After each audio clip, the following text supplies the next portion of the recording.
Je consacre donc un second cours à Louis Veuillot aujourd'hui, et je vous avais annoncé que je parlerai de ce long combat entre Veuillot et Hugo. Mais je voudrais commencer par commenter ces caricatures. Veuillot est un combattant. La semaine dernière, nous avons vu que Sainte-Beuve comparait ses portraits parlementaires à des caricatures, à des portraits charges, et lui-même a été beaucoup caricaturé. Ceci, c'est une caricature de 1882, juste avant sa mort en 1883, donc après la liberté de la presse de la Troisième République en 1881. Mais n'oublions pas que sous les régimes précédents, la presse n'était pas aussi libre, et la caricature célèbre de Gilles que j'avais choisie comme frontispice la semaine dernière, celle-ci, de Veuillot en ange avec son auréole et en boxeur, cette caricature a valu au gérant de la revue La Lune 1 mois de prison, suivi d'un recours en grâce, puisque c'était comme cela que fonctionnait le régime de l'Empire. Celle-ci est de donc 1867. C'est pourtant presque l'Empire libéral, mais un texte de 1852, donc de la présidence dictatoriale, veut qu'aucun portrait-charge ne soit publié sans l'autorisation du personnage caricaturé. Et une lettre a donc été adressée à Veuillot pour autoriser cette caricature. Il n'a pas répondu, et c'est le ministère public qui poursuit. Ce n'est pas Veuillot qui a porté plainte pour la caricature, mais c'est le ministère public qui a poursuivi. Et on doit se souvenir de cela, que les caricatures sous le Second Empire sont très contrôlées. Et avec cette caricature, il y a donc une très longue querelle entre Veuillot et Gilles, avec donc de la prison. Ceci, c'est d'avril 1867, et le mois suivant, puisque la caricature de Veuillot est interdite par le régime, voici comment il est représenté dans la même revue hebdomadaire, La Lune. Et puis cela continue. En 1869, le voici. Alors La Lune a été interdite et maintenant le périodique s'appelle L'Éclipse. Et il est représenté dans L'Éclipse au moment où il publie son recueil de vers, puisqu'il écrit toujours des vers, avec un recueil de vers qui s'appelle Les Couleuvres, et on a donc une parodie des vers du nez, extrait des vers du nez, parodie des couleuvres de Veuillot. Le voici cette fois-ci en 1878, donc sous la Troisième République, avec les clés du Vatican. Et le voici toujours, puisque la caricature est encore interdite en 1878. Vous voyez que là, il est voilé. Il y a donc une longue histoire de caricature. Et puis, je voudrais, en préambule, aussi vous donner, parce que je n'ai pas eu le temps de le faire la semaine dernière, quelques échantillons de cette prose de Veuillot, dont j'ai dit qu'elle était inaugurale d'une tradition du pamphlet réactionnaire français jusqu'au XXe siècle et peut-être jusqu'à aujourd'hui. Alors j'ai choisi 3 exemples puisqu'ils ils sont échelonnés dans la chronologie et ils touchent un tout petit peu le Collège de France. Alors le premier, c'est une attaque, bon, ce sont toujours des attaques, une attaque de Veuillot contre François Génin. François Génin, c'est un philologue, professeur à Strasbourg, vous allez le voir. C'est un ami de Littré, c'est donc un rationaliste anticlérical. Et voici comment il est traité en 1844 dans l'Univers. C'est donc le tout début de la carrière de Veuillot, polémiste catholique. M. François Génin, professeur à la faculté des lettres de Strasbourg, rédacteur du National, le National de Carrel. Cela nous relie à Carrel.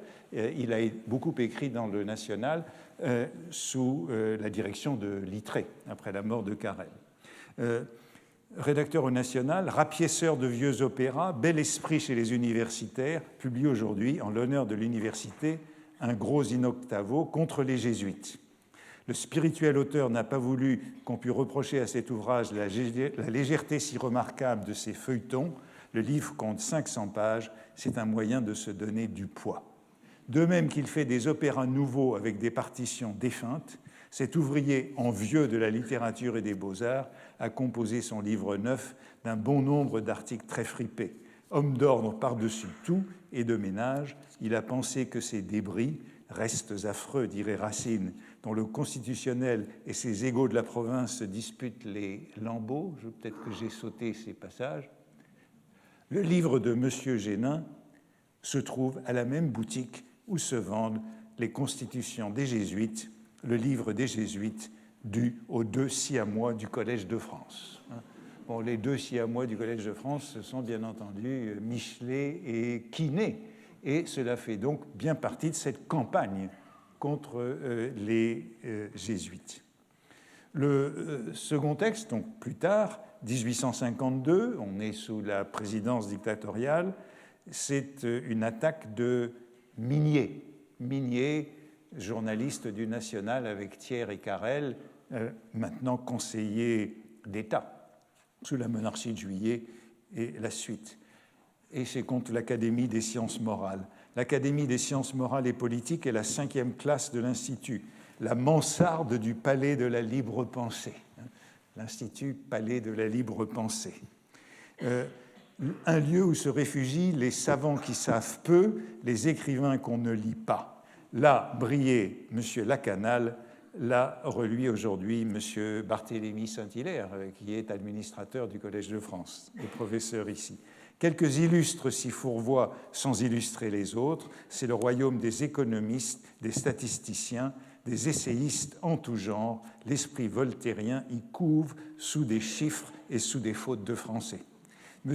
Mignet, à part son talent littéraire, exprime parfaitement la portée politique et philosophique de cette compagnie. Ses livres sont le type de tous ceux qui s'y font, froids ouvrages, secs, fragiles et creux, statues de plâtre. Mais M. Mignet sait y mettre un tour que ses confrères aux mains maladroites n'imitent pas. Il est tout dans ce sang édrin. Il est le secrétaire perpétuel, l'inspirateur, le régulateur, l'orateur. Il a voulu en être le vengeur. Et le troisième que j'ai choisi, c'est tout simplement Renan en 1867. À propos de la vie de Jésus, une nouvelle édition. Monsieur Renan cherche une revanche de ses apôtres, accueillis avec un mépris si caractérisé. Il donne une nouvelle édition de sa pièce à succès, l'œuvre qu'il a osé intituler « La vie de Jésus ». Veuillot a écrit une vie de Jésus contre celle de Renan, aussitôt après. Cette reprise est conduite comme au théâtre. On annonce des changements, des décors nouveaux, un prologue, enfin des rajeunissements. Monsieur Renan appartient à la race qui est Jésus-Christ et il ne manque pas d'amour pour la gloire. Il s'est aperçu qu'il avait perdu sa peine à outrager les apôtres. L'Église est l'idée de Dieu, mais que l'outrage direct à Jésus-Christ faisait plus d'effet. Il y revient. 3 exemples donc de cette prose qui s'échelonne le long de cette carrière de Renan contre... Alors, on dit bien que ça avait beaucoup d'effet auprès du petit clergé et du petit peuple catholique français, mais au fond, je me demande s'ils étaient si familiers des œuvres contre lesquelles Veuillot guerroyait à Paris. J'en viens donc à ce long combat, ce long duel entre Veuillot et Hugo, violent, cruel, souvent vulgaire, parfois ignoble, mais au cours duquel, nous allons le voir, Veuillot a aussi su se montrer parfois généreux. Et je dirais que la familiarité dans ce duellum, elle va comme c'est remarqué par certains, jusqu'à une certaine ressemblance physique à la fin de leur vie.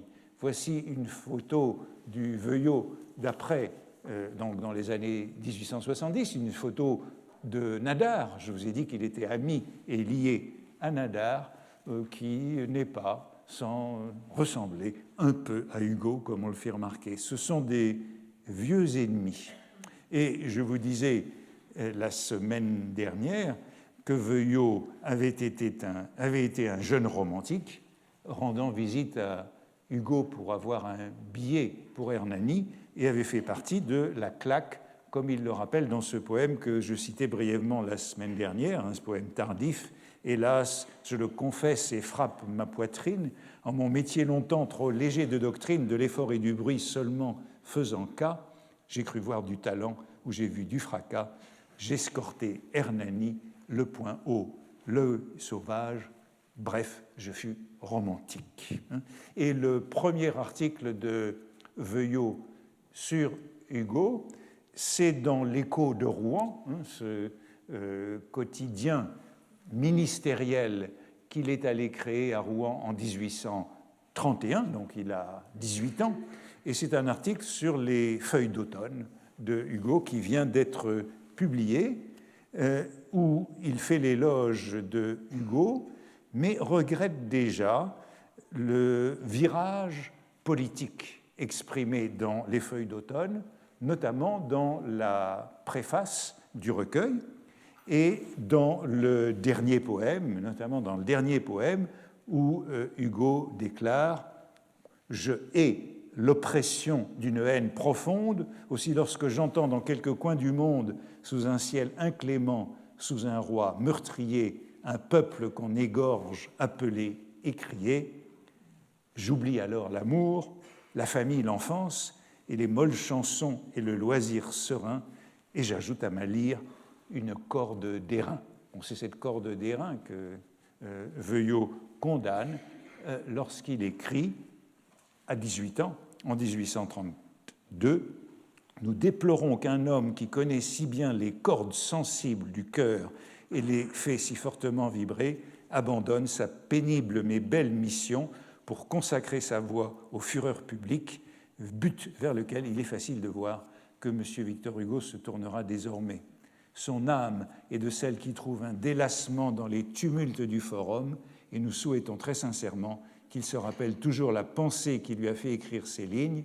Je crois avoir le droit de dire que mes vers seront ceux d'un honnête homme simple et sérieux qui suit toute liberté, toute amélioration, tout progrès et en même temps toute précaution, tout ménagement, toute mesure. » Et Veuillot cite ici la préface des Feuilles d'automne.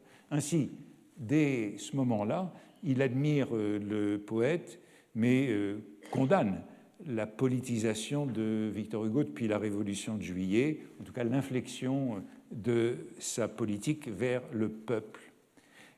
À l'époque, Veuillot écrit des vers qui en vérité rappellent plus Lamartine que Hugo.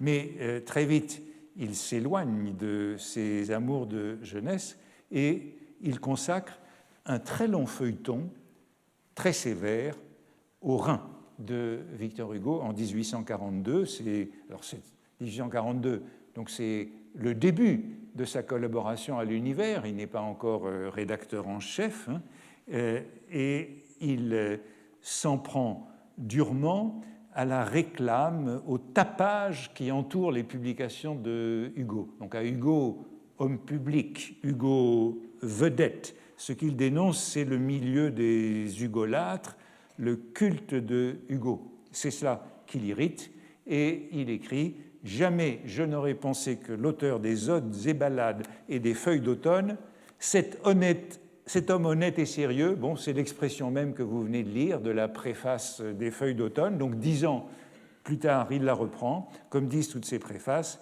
écrirait à la toise, avec aussi peu de souci que le dernier des feuilletonistes, et que trouvant dans son esprit une idée à fournir la matière tout au plus d'un article de journal, il consentirait à ramasser des vieilles lettres, des notes d'auberge, des calembours, des futilités, des obscénités pour en former, je n'ose plus dire 2 volumes, mais quelque chose que son libraire, en y mettant beaucoup de papier blanc, pourrait vendre 3 écus.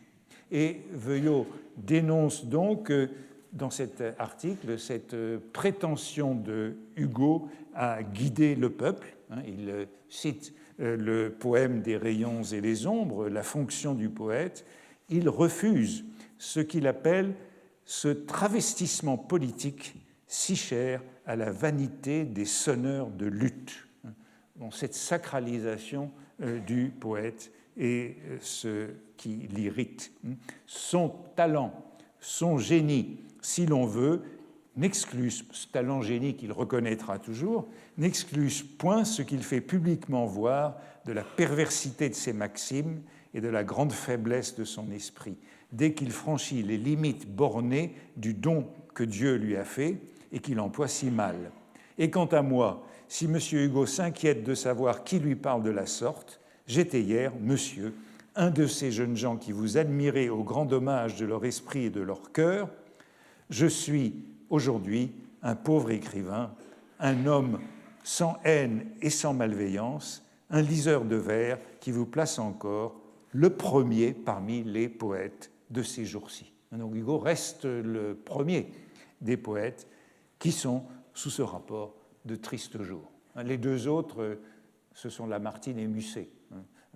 Veuillot évoque toujours ce trio des poètes et c'est Hugo qui restera en tête.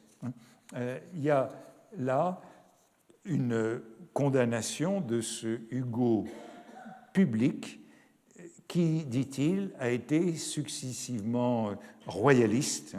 Les sentiments d'une mère l'avaient rendu royaliste, puis quasi chrétien sous l'influence de Chateaubriand, puis libéral à la façon des débats, du journal des débats, sous la monarchie de Juillet, tournez la page, voilà le libéral devenu tout aussitôt révolutionnaire. Donc c'est bien cela qui est condamné, et contre Hugo, Veuillot fait une apologie de Racine. Longue apologie de Racine avec ce parallèle qui revient. L'opposition est donc largement publique et politique, mais il y a toujours ce respect de Hugo poète. Alors bien sûr, l'opposition politique des deux personnages publics s'accentue avec la Révolution de Juillet, donc entre 1848 et 1851. Bon, ils sont tous les deux orléanistes avant 48, mais vont évoluer très rapidement de manière différente. La réaction de Veuillot à la Révolution de février est d'abord favorable. Il anticipait cette révolution, écrivant quelques mois auparavant « Si Louis-Philippe mourait, je crois que nous serions de plein saut en pleine révolution », écrit en juillet 1847. La révolution a lieu en février. Veuillot, qui habite rue du Bac, voit la révolution aux Tuileries dans ces journées, et il écrit « Dieu fait son œuvre par toutes les mains, il marche à ses desseins par des voies que le monde ignore. » Bon, c'est une conception tout à fait mestrienne de l'histoire. C'est ce que Joseph de Maistre disait de la Révolution française. Dieu, poursuit-il, c'est dans l'univers du 27 février 1848. Donc la Révolution n'est pas terminée. C'est l'univers du 27 février, donc le premier Paris qui est daté du 26. Dieu parle par la voie des événements. La Révolution de 1848 est une notification de la Providence. Voilà du Joseph de Maistre. La monarchie succombe sous le poids de ses fautes. Elle n'a plus aujourd'hui de partisans. Jamais trône n'a croulé d'une façon plus humiliante. C'est que ce trône n'était plus un trône. L'Église ne demande aux gouvernements humains qu'une seule chose, la liberté, que la République française mette enfin l'Église en possession de cette liberté, que partout les couronnes lui refusent ou cherchent à lui ravir, il n'y aura pas de meilleur et de plus sincère républicain que les catholiques français. M. de Lamartine a dit que la Révolution française est un écoulement du christianisme. Cette parole est vraie et nous l'avons prononcée avant lui. Peut-être qu'on peut être un peu surpris de lire cette déclaration républicaine sous la plume de Veuillot, le 27 février 1848.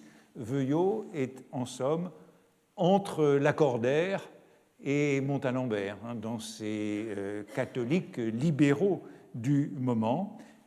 Cela dit, il évoluera très vite. Il dira 10 ans plus tard, sous l'Empire, il y a eu moins de républicains de la veille qu'il ne s'en est présenté le lendemain, et plus de républicains du lendemain qu'il ne s'en est trouvé ensuite. J'appelle républicains du lendemain tous ceux qui n'ont pas demandé mieux que de croire à la République.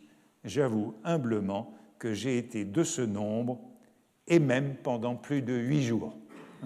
Donc les journées de février et quelques jours après, mais il a changé très vite d'avis, ce défi du régime parlementaire, et bien sûr en mai et juin 1848, il sera hostile au désordre. Mais pendant toute cette période, il est par exemple lié avec Proudhon. Proudhon, qui n'a plus de lieu de publication, demande à publier dans l'Univers et Veuillot accepte. Ça ne se fera pas, mais c'est tout de même assez surprenant. Et il ne s'engage pas dans les élections à la présidence de la République à la fin de l'année 1848. Il ne s'engage pas. Il votera à titre personnel pour Louis-Napoléon Bonaparte, mais l'Univers n'a pas pris position. Très vite, cependant, en 1850, il y aura, j'y reviendrai dans un moment parce que Hugo y est mêlé, la dispute au printemps de 1850 sur la restriction à apporter au suffrage universel, et puis en 1851, le débat sur la prorogation des pouvoirs présidentiels. Évidemment, dans ces deux débats, sur le suffrage universel et sur la prorogation des pouvoirs du président de la République, ils seront opposés et Veuillot approuvera le coup d'État du 2 décembre 1851. Il était absent de Paris, mais lorsqu'il revient à Paris, il y aura donc un premier Paris du 5 qui signale son approbation. Le résultat, c'est qu'il sera l'un des plus maltraités dans les châtiments. Il est l'un des hommes de l'époque les plus maltraités. Dans les châtiments, en 1853, Hugo fait figurer 2 grandes pièces contre Veuillot. La première qui est intitulée « À des journalistes de robe courte ». Les journalistes de robe courte, ce sont les affiliés laïcs des jésuites, donc la robe courte les désigne, où on lit, ce sont de longs poèmes, je ne vous en montre que quelques strophes. Votre immonde journal, l'Univers, est une charretée de masques déguisés en prédiquant Camus, qui passent en prêchant la cohue ameutée et qui parlent argot entre 2 orémus. Et quand un galant homme, c'est un peu plus bas dans le poème, a de tels compagnons, fait cet immense honneur de leur dire « Mes drôles, je suis votre homme, dégainons », donc allusion au duel qui se pratique dans le journalisme et que Veuillot a pratiqué dans sa jeunesse, plus souvent qu'à son tour. Un duel, nous, des chrétiens, jamais, et ces crapules font des signes de croix et jurent par les saints. Lâches gueux, leur terreur se déguise en scrupules et ces empoisonneurs ont peur d'être assassins. Bien, écoutez, la trique est là, fraîche coupée, on vous fera cogner le pavé du menton, car sachez-le coquin, on esquive l'épée que pour rencontrer le bâton.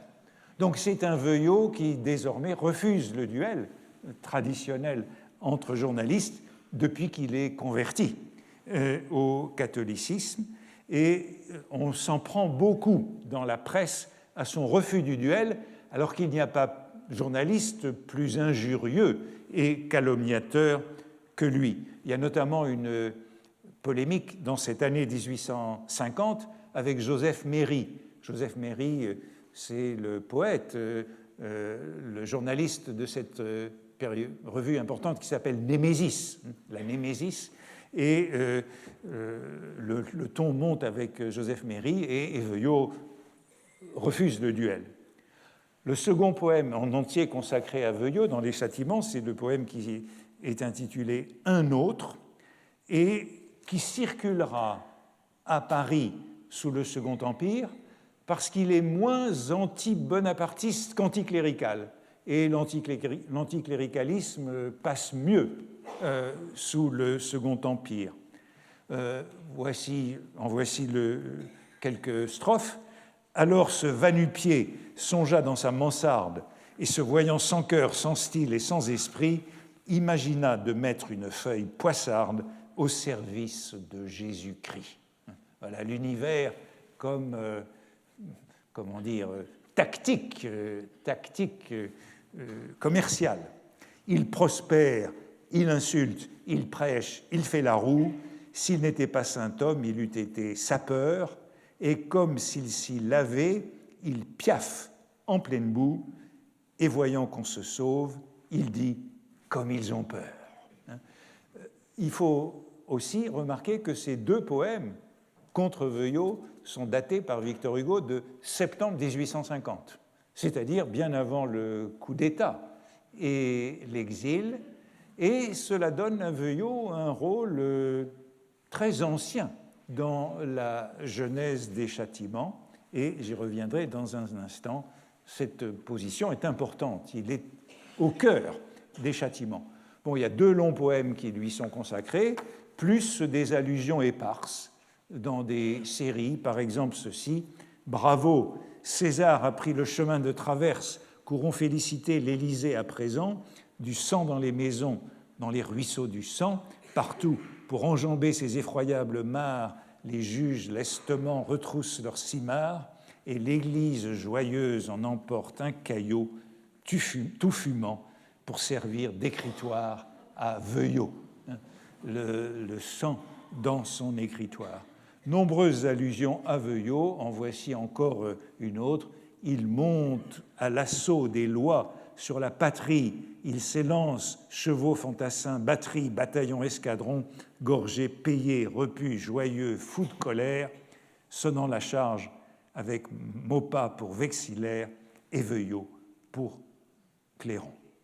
Alors cette haine qui se développe entre 1849 et 1851 entre les deux hommes, elle est fortement liée au compte-rendu sévère des discours de Hugo à l'Assemblée constituante et puis à l'Assemblée nationale de 48 à 51, parce que systématiquement, Veuillot s'en prend à la trahison de l'ancien pair de France, devenu un orateur populaire, et il l'oppose constamment à Montalembert. Tout cela est un parallèle entre Hugo et Montalembert, avant que Veuillot se brouille également avec Montalembert, ce qu'il fera après le coup d'État, puisque Montalembert ne sera pas un soutien de l'Empire à la manière de Veuillot. Mais pendant ces années-là, c'est toujours l'éloge de Veuillot contre le blâme de Hugo. Le premier épisode, et il est très important parce que Veuillot n'est pas le seul à le remarquer, le premier épisode a lieu le 19 octobre 1849. C'est à propos du débat sur la restauration des pouvoirs temporels du Saint-Siège. C'est donc la question de Rome qui est évoquée.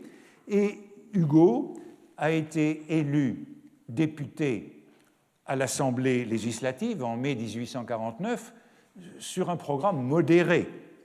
Et c'est le moment où Hugo bascule sous le drapeau du radicalisme à propos de cette question de Rome.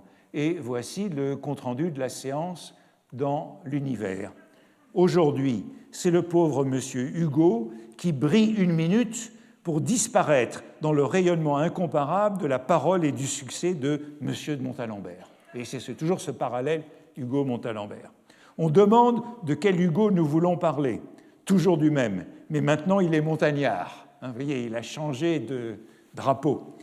Il a quitté la plaine, il a gravi la montagne. Hélas, Pégase est arrivé fourbu. Pégase, surnom de Hugo et du poète dans toutes les caricatures. Pégase est arrivé fourbu et le poète a dégringolé des hauteurs. Il s'était bien appliqué, il avait bien ajusté ses antithèses. Hugo, c'est l'antithèse. On verra très souvent revenir cette formule. Hugo, antithèse. Il avait bien ajusté ses antithèses, tout était reluisant, chevillé, graissé d'adjectifs et jouait à merveille. Le voilà en scène, avec une mémoire sûre et des poumons pleins de vent. À côté de l'antithèse, c'est les poumons. Hugo est toujours caractérisé par les poumons. La droite l'écoute, la montagne l'applaudit, il a des intonations presque aussi glorieuses que celles du citoyen Frédéric Lemaître, le grand acteur. Que dit-il? Nous venons de le dire, la montagne applaudit. Il parle du gouvernement clérical, il parle de l'Inquisition, qui ne peut être qu'une mauvaise chose parce qu'elle a un nom mauvais, il parle de la papauté qui ne connaît plus sa mission, et de Rome qui n'est pas libre puisque l'on n'y joue pas, le roi s'amuse. Il parle de la honte acquise à nos drapeaux si nous n'établissons pas à Rome un gouvernement qui donne aux Romains les beaux jeux du théâtre. Il parle du triumvirat rouge, de ces cardinaux qui, de ces cardinaux que, enfin de ces horribles cardinaux. Voilà le compte-rendu de ce grand discours de Hugo. Et je vous montre celui du Charivari, par contraste, parce que pour Veuillot, tout est bon chez Montalembert et mauvais chez Hugo. Et voici le compte-rendu du Charivari, qui est assez intéressant, puisqu'on y retrouve les antithèses. Cependant, ce n'était point sans émotion que nos vénérables capucins voyaient les antithèses de Victor Hugo s'avancer contre eux. Et c'est l'armée des antithèses. Le petit tiers essayait de les rassurer. Tenez-vous toujours, leur disait-il, à distance du premier membre de phrase, jetez-vous sur la finale et arrachez la mèche, il n'y aura pas d'explosion. Ces phrases qui explosent. Et voyez la suite de ces métaphores, puisque tout est décrit comme vraiment une guerre. Aux premières bombes, les capucins ont essayé de ce système, on appelle toujours ces jésuites capucins, mais voilà-t-il pas que toute la mitraille leur éclate au nez? Victor Hugo avait changé de projectile, si bien que jamais fusée à la Congrève, éclatant au milieu d'une bande d'Arabes, on n'est pas très loin de la conquête de l'Algérie, ne fit autant de ravages que son discours d'aujourd'hui sur les bancs de la majorité. C'était à la fois une pétarade, une fusillade et une canonnade qui vous battait le rapport de M. Thiers en Brège, qui démolissait les cardinaux et ne laissait pas debout un seul pan du proprio motu. Donc, toutes ces métaphores de la guerre, mais ce point commun des antithèses de Hugo. Mais évidemment, pour le Charivari, c'est Hugo qui l'a emporté. Pour Veuillot, en revanche, voilà donc M. Hugo parvenu au comble de la gloire. On crie, on se précipite pour le féliciter, on suspend la séance. Mais avant de quitter la salle, s'il a jeté un regard sur la tribune ébranlée de ses coups de poing, il y a vu la figure émue et grave de M. de Montalembert.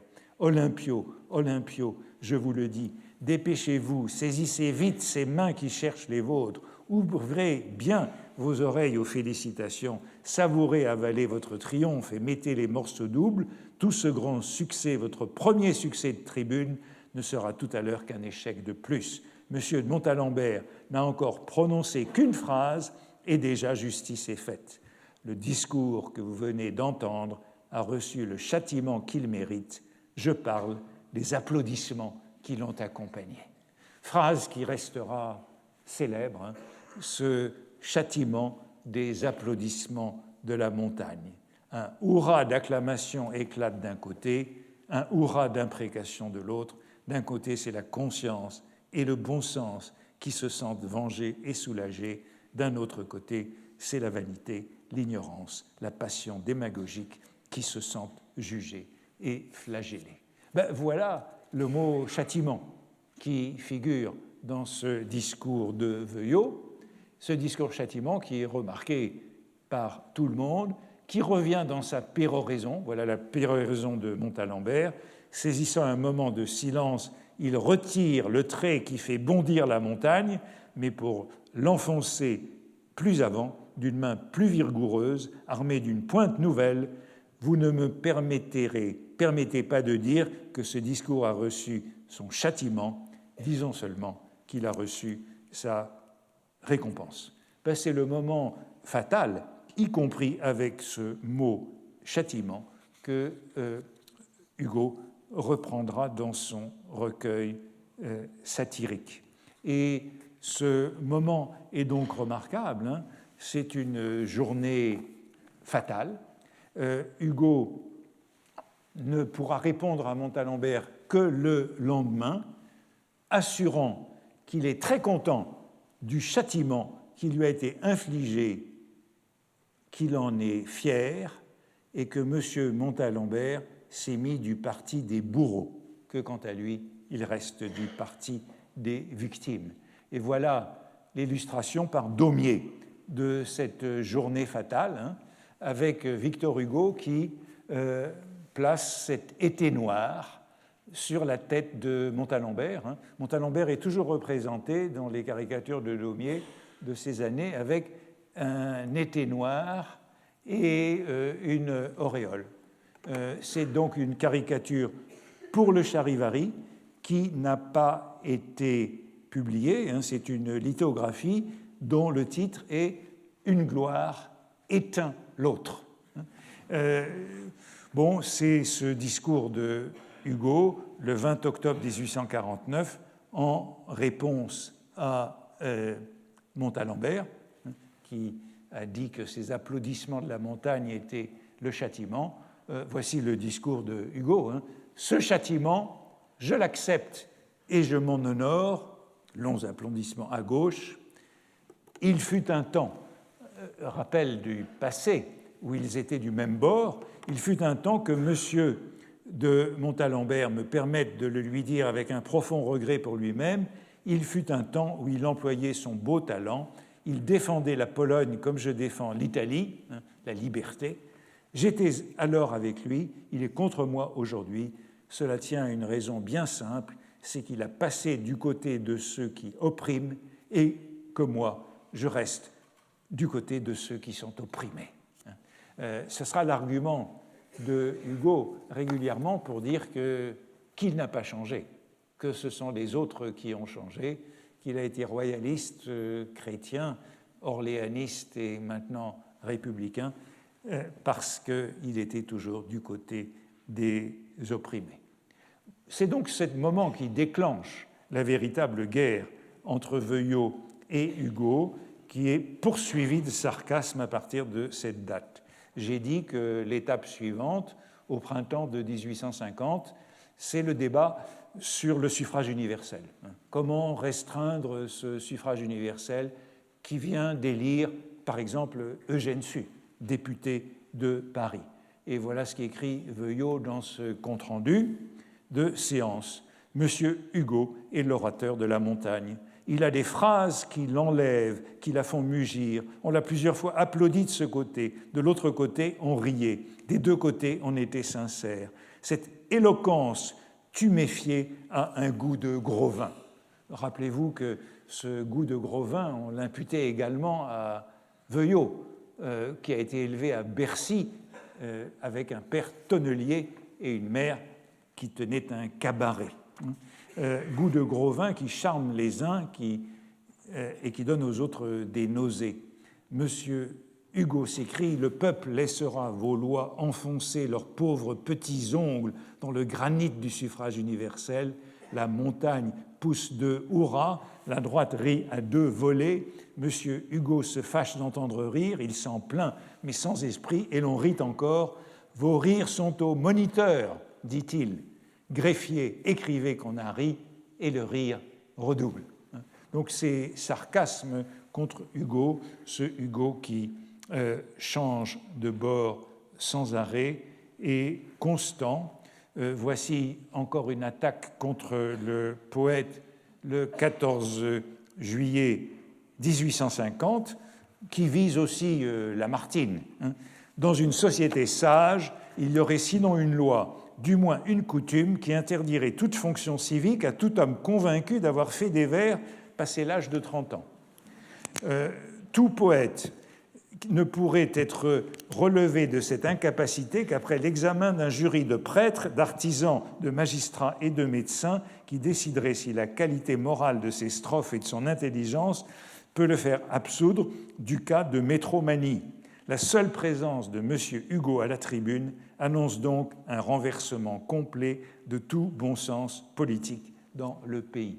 Juillet 1850, cette déclamation d'un Veuillot qui a toujours fait des vers, ces couleuvres que l'on voyait dans la caricature sont bien plus tardives. Alors c'est une idée qui est importante et qui revient chez lui souvent. Bon, c'est une condamnation du poète bien connue depuis Platon. Veuillot écrivait quelques mois plus tôt, c'est dans le livre qui s'appelle Les libres penseurs, attaque de toute la libre pensée, livre publié en novembre 1848, il écrivait ceci, c'est la première page du livre. Le poète est un moineau lascif, c'est le fond de sa nature. Je reviendrai sur cette expression de moineau lascif, très importante. Il n'arrive pas à la virilité intellectuelle, il est vain, capricieux, poltron, colère, flatteur, comme l'enfant ou comme la femme. Il apprend vite, il sent avec force, il n'approfondit rien, il oublie aussitôt. Changeant sans cesse de jouer, d'amour, de parure. Il lui faut des rubans, des verroteries, des louanges, surtout un maître, Louis XIV ou Samuel Bernard, ou le parterre, peu importe. Pourvu qu'on le flatte et qu'on le nourrisse. Il prend son repas, louche son quartier, sort repu, lève la tête et se croit le premier homme du monde. Dénonciation du poète par Veuillot. Et je signalais ce moineau lascif. Le poète est un moineau lascif. C'est la phrase qui sera retenue, et de manière très curieuse, elle disparaît entre la première édition, vous voyez, c'est la première page des Libres penseurs, livre premier, les écrivains, première édition, novembre 1848, le poète est un moineau lascif, c'est le fond de sa nature, il n'arrive pas à la virilité intellectuelle. Deuxième édition, mars 1850, le poète n'arrive pas à la virilité intellectuelle. C'est donc une phrase qu'on lui a beaucoup reprochée. Mais pourquoi ? Mais pourquoi cette phrase était si scandaleuse ? Peut-être que c'est un peu pervers de s'intéresser aux variantes de Veuillot, de Louis Veuillot, mais celle-ci n'est pas inintéressante. Il parle dans la préface de la seconde édition des corrections qu'il a faites, et il s'en prend à ceux qui l'ont attaqué après les libres penseurs. Il s'en prend notamment avec beaucoup de vigueur à Émile Deschanel. Émile Deschanel, personnage dont je parle parfois, qui était le condisciple de Baudelaire au lycée Louis-le-Grand, qui a été exilé pendant tout le Second Empire et qui, après le Second Empire, est devenu professeur au Collège de France et qui a été professeur au Collège de France très tard dans le XXe siècle. C'est lui qui a été un jour poignardé par une auditrice à la sortie de son cours. C'est quelque chose que je garde toujours à l'esprit lorsque je quitte la salle. Mais je crois que c'est le seul cas où ce soit arrivé au Collège de France. En tout cas, il est très attaqué par Veuillot dans la préface de la seconde édition, parce que dans la revue qui s'appelle La Liberté de penser, qui est la revue de Renan, de tous les libres penseurs, de Michelet, de Quinet, ils écrivent tous dans la libre pensée, donc c'est eux qui attaquent les libres penseurs, et il s'en prend beaucoup à Deschanel, notamment parce que Deschanel a écrit un article très célèbre dans la revue des Deux Mondes en 1847, où il compare Sappho à Sainte Thérèse.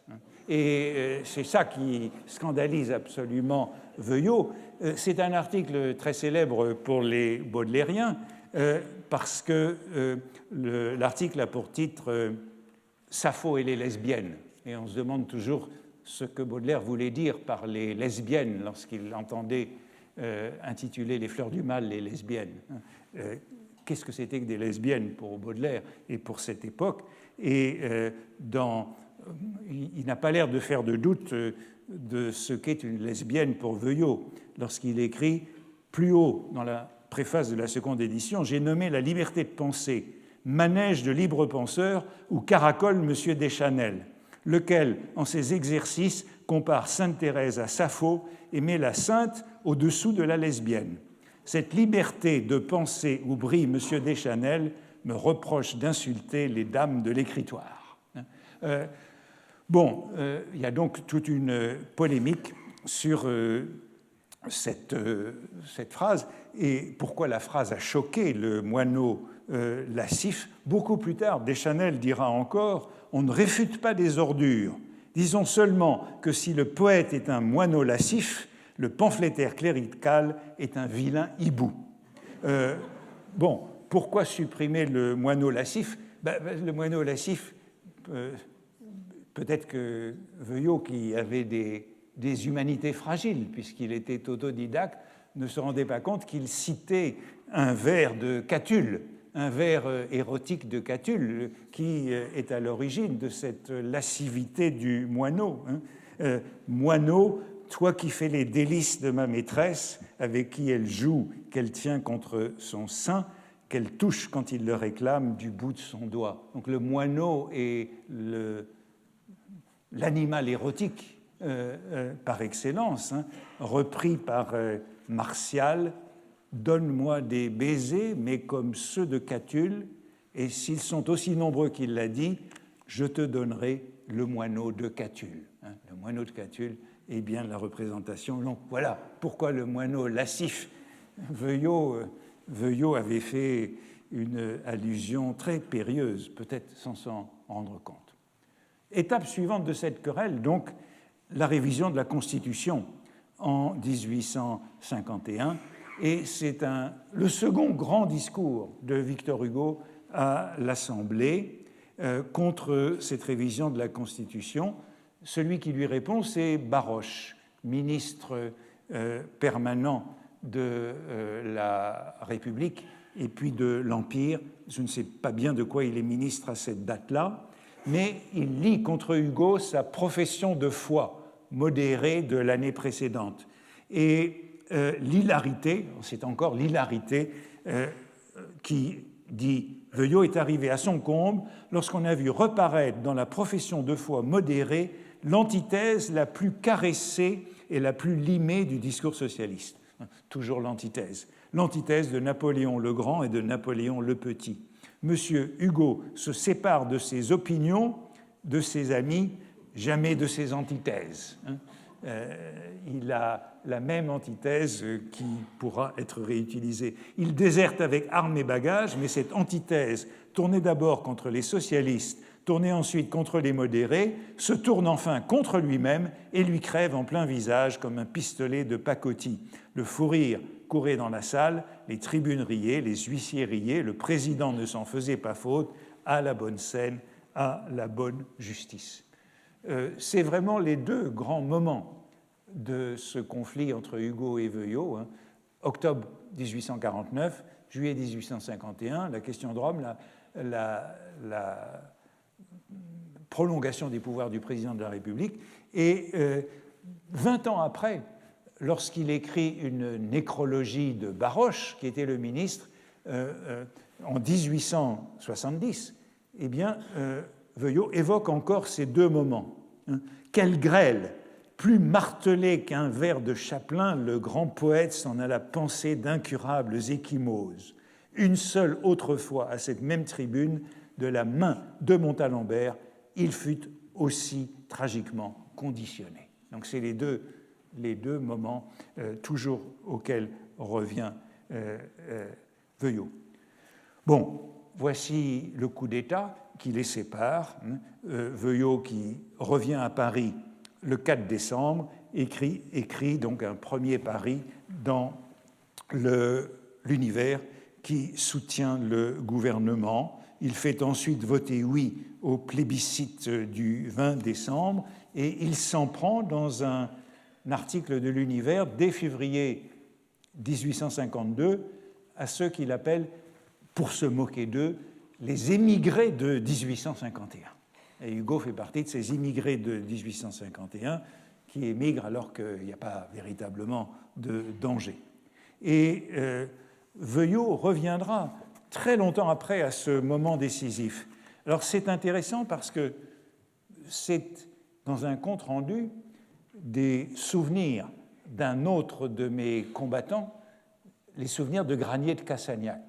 Granier de Cassagnac publie ses souvenirs en 1878, donc bien longtemps après, et il évoque ce discours de Hugo en octobre 1849 qui l'aurait fait basculer à gauche. Il dit ceci, c'est Granier de Cassagnac, « J'ai des raisons personnelles de rester persuadé que si au lieu d'arriver à Paris au mois d'avril 1850 et de soutenir l'empereur, pas encore l'empereur, le président de la République, plus tard l'empereur, j'y étais arrivé au mois de septembre 1849, Victor Hugo aurait été l'un des premiers fidèles et des plus grands ministres de l'empereur. La rupture des deux éminents esprits eut lieu le 20 octobre 1849. Victor Hugo ne l'avait pas voulu et l'empereur la regretta amèrement. C'est Veuillot qui cite donc ce passage en 1878 pour bien montrer que c'est là la rupture. Et voici le commentaire qu'il en fait. Donc Veuillot, en bas, « Le prince, par l'organe de ses ministres, prit une attitude modératrice, donc c'est sur le pouvoir du pape à Rome. M. Hugo en prit une hostile et s'attira le mémorable discours de Montalembert. Ce fut fini, M. Hugo devint rouge à jamais. » Donc pour Veuillot, comme pour Granier de Cassagnac, c'est le véritable virage dans la carrière de Hugo. La haine date de ce moment, la rupture est consommée entre Hugo et Louis-Napoléon Bonaparte, et c'est au fond le début des châtiments. Pour chaque fois que Veuillot revient au châtiment, il le considère comme une vengeance, notamment une vengeance contre lui. Mais les hugoliens ne sont pas sans considérer que dans les châtiments, eh bien, Hugo a adopté le style de Veuillot, que l'influence de Veuillot se retrouve et introduit une transformation de la poétique hugolienne dans ce recueil satirique. Par exemple, Jean-Claude Fizen qui dit que, au fond, c'est, je le cite, « le plébéien Veuillot attaquant le représentant du peuple devenu symbole de la démocratie en vient à encanailler la muse de l'ancien pair de France. » C'est le style de Veuillot qui marque les châtiments avec cette langue populacière, parfois ordurière, et cette sorte de monstruosité que l'on peut retrouver. Au fond, dans les châtiments, il y aurait la voix de Veuillot résultant de ces attaques de ces années-là. Les attaques entre le clan Hugo et le clan Veuillot, puisque des deux côtés ce sont des clans, ponctuent toutes ces années, puisque d'un côté c'est l'univers de Veuillot, de l'autre côté c'est le journal des fils Hugo, l'événement. Donc l'événement et l'univers, polémique sans relâche. Et je lis par exemple dans l'univers du 10 décembre 1850 cette attaque contre Veuillot que je mets sous vos yeux parce que vous y retrouvez quelque chose qui vous rappellera un cours précédent et une citation que je regrette de n'avoir pas connue à l'époque. C'est Charles Hugo qui écrit contre Veuillot dans l'événement et qui lui dit « Vous poursuivez dans les hommes de la littérature contemporaine les grands hommes de la littérature du XVIIIe siècle que vous n'osez attaquer en face.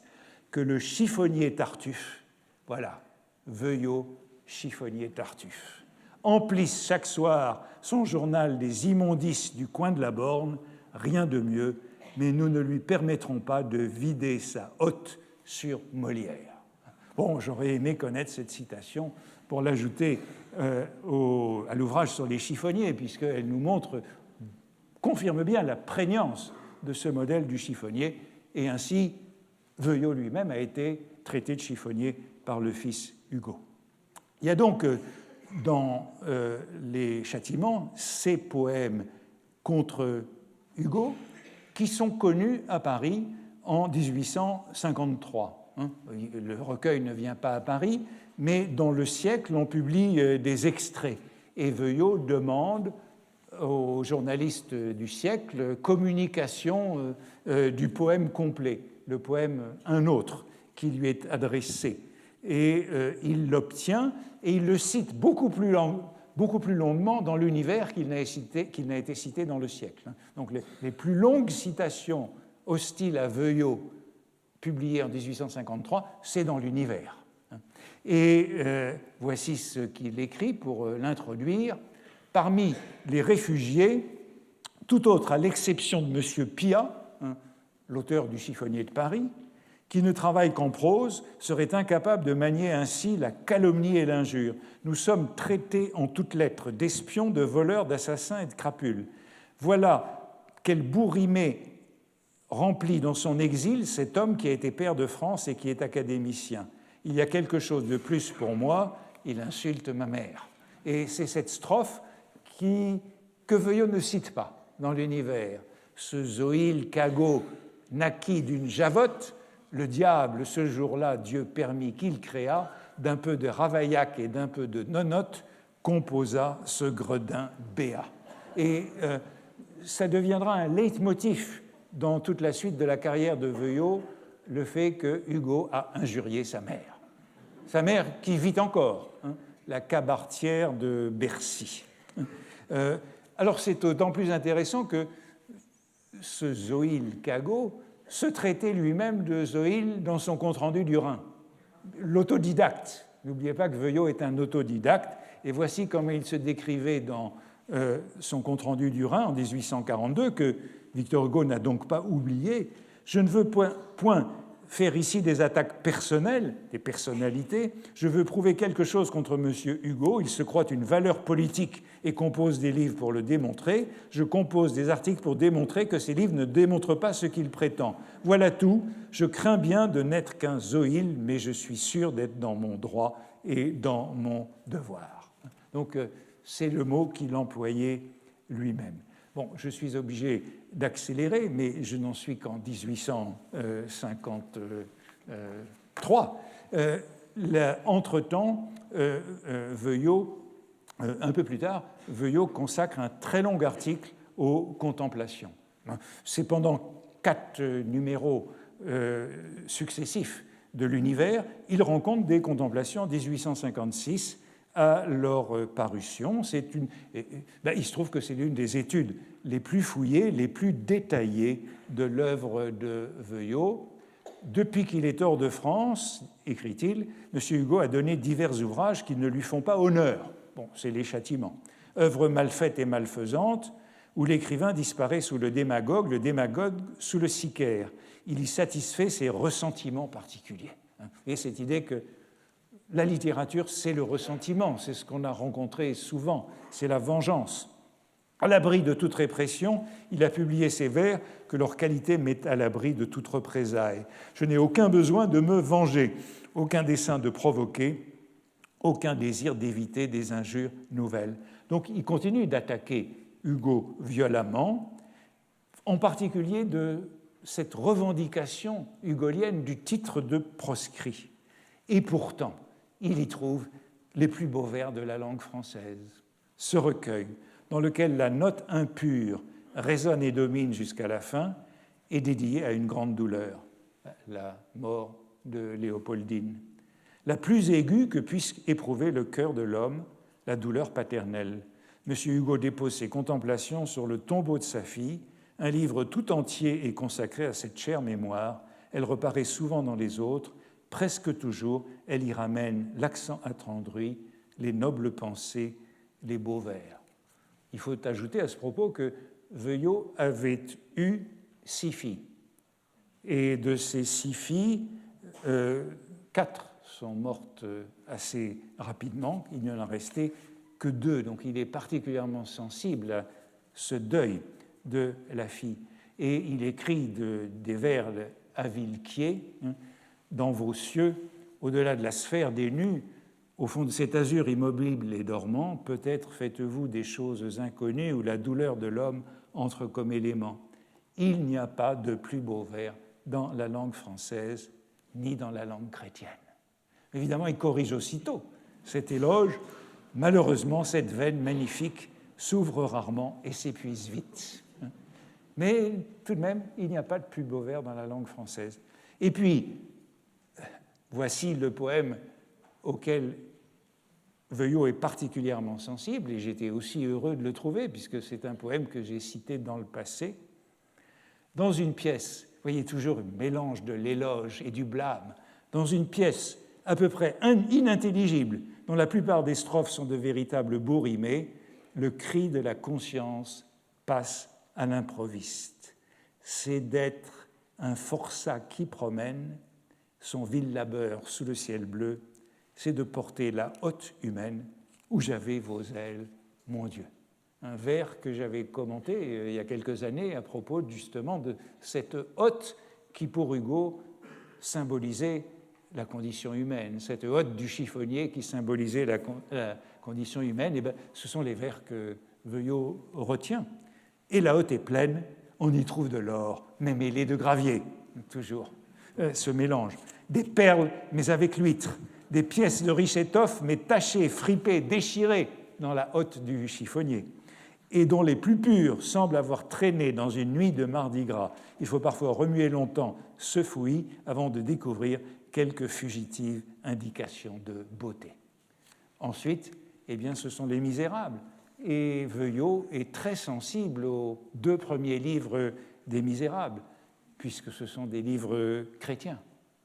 Ce sont des livres chrétiens que cette rédemption de Jean Valjean, il y trouve, dit-il, l'étoffe admirable d'un écrivain qui possède une immense puissance de poumon. C'est toujours ça, antithèse et poumon. Hugo, antithèse et poumon. Une immense puissance de poumon, découplée sans doute par le vacarme de ses sots admirateurs. Alors, il y a toujours ce tapage autour de Hugo. Mais après tout, conquise par une véritable force de génie. Et les allers et retours, éloge, blâme, éloge. Bon, il y a donc une sorte de réconciliation finale, malgré le traitement que Veuillot a reçu de la part de Hugo. Et dans le livre qui s'appelle « Les odeurs de Paris », en 1867, donc encore sous l'Empire, il consacre un passage à Hugo, à un poète, avec des réserves, mais ajoutant, depuis que ces pages sont écrites, ce sont des réserves sur le côté voltairien de Hugo, j'ai lu les chansons des rues et des bois, et il est arrivé un fait que je n'aurais pas attendu à cette occasion. Les chansons, sœurs très ressemblantes des châtiments, donc la nouvelle poétique hugolienne, plus populaire, et filles comme eux de l'âme grossière et violente sont cependant singulièrement mieux tournées. L'auteur n'a pas donné de pièces de métier où paraissent autant la force et la dextérité de sa main. Cela est plein, sonore, d'une sûreté, d'une netteté, d'un relief admirable. Peu de coton, peu de cheville, c'est de la chair vivante et ferme qui bondit de la seule vigueur des muscles et palpite de la seule chaleur du sang. Je voudrais oser dire que ce recueil est le plus bel animal qui existe en langue française. Vous voyez qu'il y a donc un retour à Hugo, malgré les injures de Hugo dans les châtiments, et on le retrouve dans les articles des années, la fin des années 1860 et 1870. Quelques exemples. Hugo a été l'homme moderne plus qu'aucun autre contemporain. Ceci s'est écrit en décembre 1870, donc sous la République, sous la Troisième République, et Hugo est revenu dans un article intitulé « L'ancien Hugo, l'homme moderne ». L'homme moderne, plus qu'aucun autre contemporain. Entre ceux qui n'ont qu'un cerveau et ceux qui n'ont que des sens, il est l'homme vrai. On ne trouve point cela chez Lamartine, qui est un orgue, ni chez Musset, qui est un oiseau, les deux autres grands poètes pour lui. Voici le moineau lascif qui revient. Monsieur Hugo est plein de feu, de sang et de larmes. Il se sent vivre et il se sent mourir. Il prend l'énigme au sérieux. Il va au Sphinx. Il l'interroge parmi les débris de ceux qui furent dévorés. Il a été vaincu. Quiconque voudra l'étudier le plaindra. Il est plus vaincu que d'autres parce qu'il pouvait mieux vaincre. Les ossements qu'il a laissés sont d'un géant. Bon, vous voyez qu'il y a un retour à Hugo, et c'est le moment où Veuillot écrit en effet « Il est le plus grand poète du monde et peut-être de tous les temps ». Du côté de Hugo, je terminerai sur une notation peut-être plus apaisée, c'est celle qui donnait le titre à mon propos d'aujourd'hui. Lorsque Hugo est chassé de Bruxelles en 1871, en juin 1871, c'est après la Commune, il écrit ceci dans ses notes de voyage. « On me dit qu'à propos de mon expulsion, Veuillot m'a appelé vieille citrouille et qu'il a ajouté ce correctif poli à moitié rempli de diamants. » Vieille citrouille à moitié remplie de diamants résume parfaitement ce jeu qu'il y a eu entre ces deux hommes, mais adversaires de toujours.